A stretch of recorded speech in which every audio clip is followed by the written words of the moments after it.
Good eve- good evening. Briefly, this is a new episode of my series, The Truth is Hard to Hear. And this time, I'm going to be talking about Mesut Ozil. As we all know now, Mesut Ozil is no longer a Arsenal player. He's going to be playing for Fenerbahce in Turkey. Being that he's originally from Turkey, that he's originally Turkish, I'm sure he would fit right into the environment in Turkey and enjoy his time there with his family. That being said, I have to kind of be honest and just share my feelings and thoughts as rational as I can, because I need to be unbiased and just be honest with how things ended up. Now, clearly, you could rightly say that he was treated unfairly towards the end of his stint at Arsenal, as he was not selected for the Premier League squad this season. And I believe that was following the last straw was when he refused to take a pay cut that was demanded by the club due to the pandemic. And I think there was two other players who didn't take a pay cut, but he clearly was the one that got reported on in which the media kind of reported that Mesut Ozil was one of the players who didn't take a pay cut. And apparently the inside scoop is that he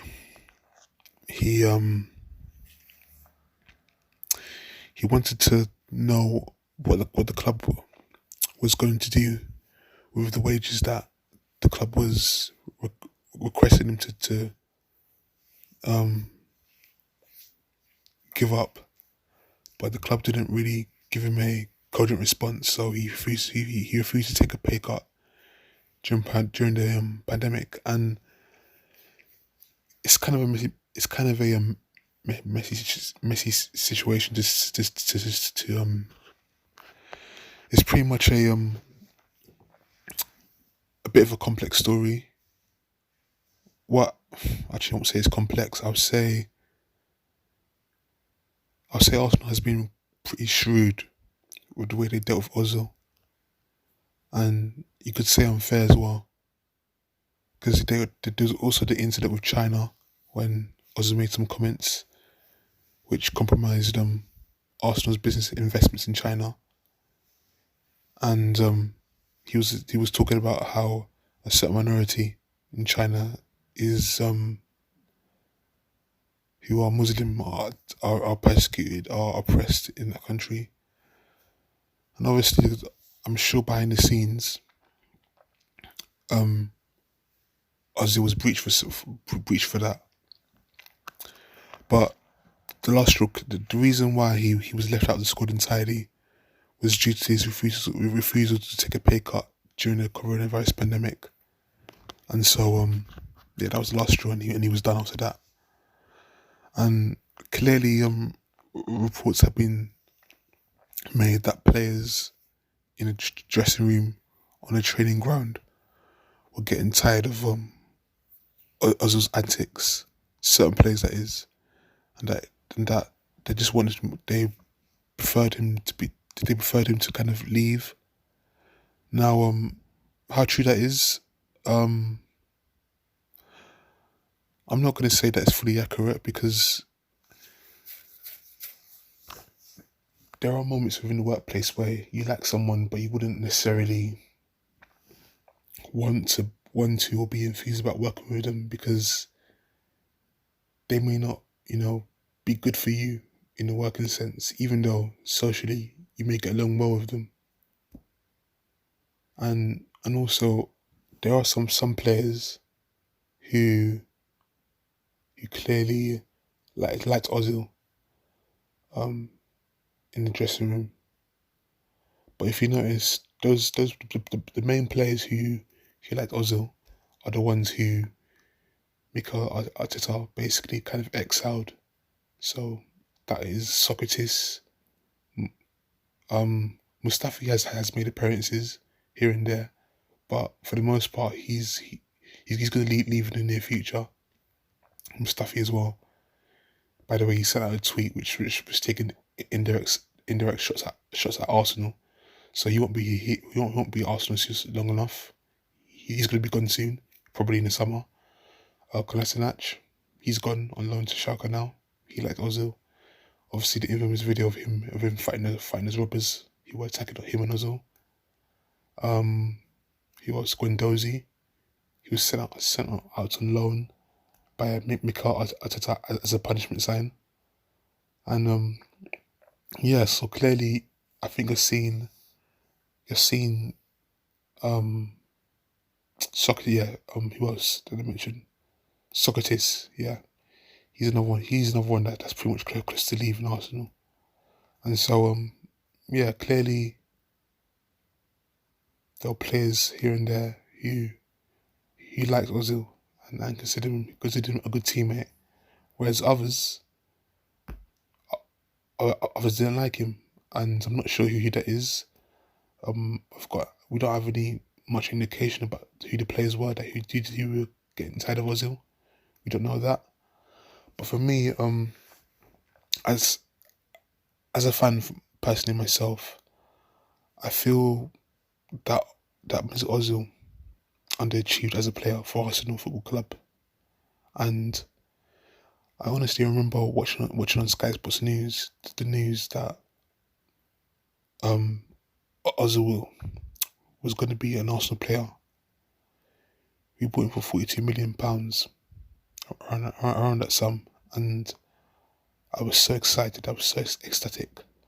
I was thinking, finally, Arsenal they've got big money signing. They're now going to push on from here and try and compete for titles and trophies and all that. And clearly that wasn't the case. I think his first season was kind of hot and cold. I mean, he started off with about 2 assists against Sunderland that game, and then yeah, we all thought that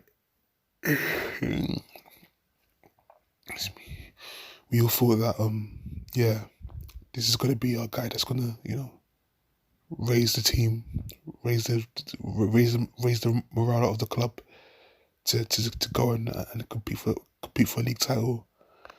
But that wasn't the case, because throughout his years at Arsenal, he would often disappear and not show up. He was lazy off the ball, didn't track back, didn't hardly ever put a defensive shift in for the team. And you could certainly arguably blame Wenger for that, for not putting a defensive midfielder behind him to kind of do all the dirty work. But neither here or there.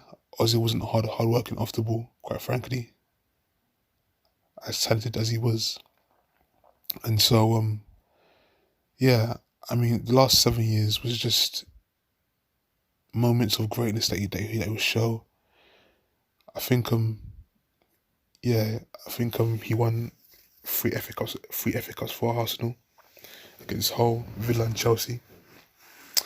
3 FA Cups, and that's pretty much it.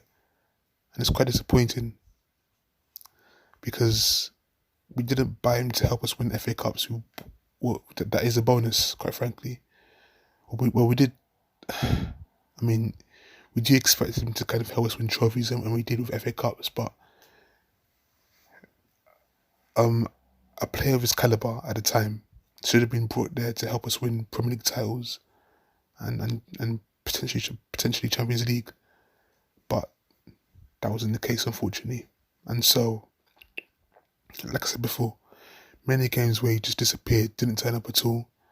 I think they were just, for me, the Champions League games against Bayern Munich, where we lost 5-1 both times. He was just non-existent, useless. The game in that same season, I believe, the game against Chelsea, non-existent, useless. against. Yeah, there were just so many games. I think in 2014, I believe, where we lost 6-0 to Chelsea, non-existent, useless. Man City 6-3, non-existent, useless. Liverpool 5-1, non-existent, useless. 2018, 4-0 victory, 4-0 loss, I believe. Useless, just trash. I think, and there was so, and I'm pretty sure that I'm missing out in so many games where he just didn't turn up. But the last straw for me was in the Europa League final where we needed to win that game to get into the Champions League, and we were losing that game. And then he was poor in that game, useless in that game. And then when it was time for him to come off, he walked slowly as if we were winning. So that was it for me. I was done for him from that moment. I was finished with him, quite frankly. And it was just so disappointing. And as far as I'm concerned, he's not an Arsenal legend. He's not a Premier League great, and he's not Arsenal great, quite frankly. And that's disappointing because he's probably the most talented player that we had in the last 10 years. So, I mean, what's there to say? He underachieved. Yes, and he almost did break. I mean, I think there was one season where he almost broke the record for the most assists in a single season. He almost did that. And I believe that was the year when Leicester won the Premier League. When Arsenal should have won it that year. But yet again, underachieved or bottlers. And so, and Ozil, unfortunately, became the forefront of Arsenal underachieving that and being failures and being a banter club, quite frankly. And so, yes, you could say that he was unfairly treated by Arsenal towards the end of his time as an Arsenal player. But as far as him being on the pitch and contributing, he underachieved. And so, yeah, that's all I have to say. Yeah, underwhelming, quite frankly. And there were players who were in the Arsenal team that didn't want him there anymore, couldn't stand him. As that's what's being reported, at least. So, yeah, he's done, and good luck to him in the future. But as an Arsenal fan, I'm disappointed in him. I'm disappointed in his legacy because he's not going to be Arsenal great, and he's definitely not a Premier League great either. Because there was so many times where he just disappeared in big moments for us. So those are my feelings, and yeah, God bless. Take care. And I'm sure a lot of Arsenal fans are upset that he's leaving, but it's the way it is. It's how business works. Take care. God bless.